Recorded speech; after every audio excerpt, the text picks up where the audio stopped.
Vous savez, le meilleur moyen de comprendre la spiritualité, c'est de comprendre la notion de la gratitude. Si vous comprenez ce que c'est que la gratitude, c'est que vous avez compris à 50% ce que c'est que la spiritualité. La gratitude, c'est quoi? En fait, c'est le contraire de l'ingratitude. Vous devez comprendre qu'il n'y a pas de hasard. Et la deuxième leçon, c'est que tout ce qui vous arrive est bon. Si vous ne comprenez pas ça, c'est que vous allez toujours faire des erreurs. Le problème, c'est que lorsque les épreuves surviennent, vous fuyez. Vous allez voir les charlatans, les marabouts pour fuir en fait les épreuves. Vous avez commis des bêtises, vous avez fait de mauvaises actions et quand c'est l'heure de payer, vous allez chercher des moyens pour feinter. C'est comme si vous êtes allé 9 mois à l'école et que vous vous absentez maintenant à l'examen. Comment est-ce que Dieu va vous juger? Comment est-ce que Dieu peut jauger votre niveau? En réalité, quand on vient ici, c'est pour apprendre. On vient pour apprendre des leçons. Terminé. C'est pas pour faire de l'argent construit. Non, non, non, non. On vient pour apprendre des leçons. Donc quand vous ne comprenez pas ça, vous allez toujours passer à côté. Et votre vie va être stagnante. Vous avez besoin d'être mesuré par Dieu. Et lorsqu'il met du zouk et que vous refusez de danser, parce que les épreuves, c'est comme de la musique que Dieu met pour vérifier en fait, pour voir comment est-ce que vous dansez dans les épreuves.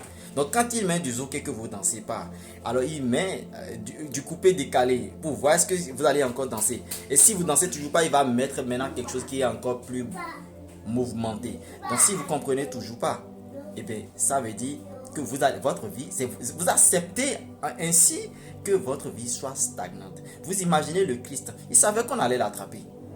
Il aurait pu aller voir les gens pour dire, maître, tu sais, on veut m'attraper, mais fais quelque chose pour que les gens là oublient même que je suis dans ce pays. Parce que c'est souvent ça. Il y a des gens que j'ai rencontrés, ils ont fait des bêtises.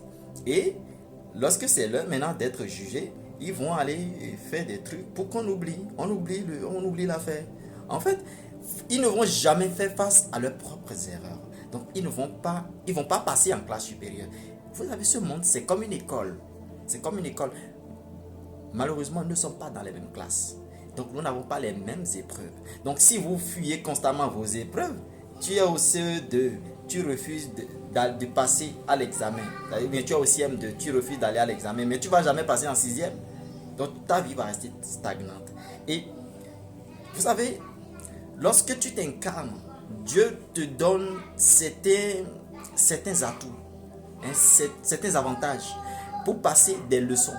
Donc, lorsque tu ne passes pas l'épreuve, tu ne dépasses pas l'épreuve et que tu meurs, c'est que quand tu reviens, on t'arrache ces avantages. Oui, parce que tu as reçu, tu n'as pas été fidèle dedans.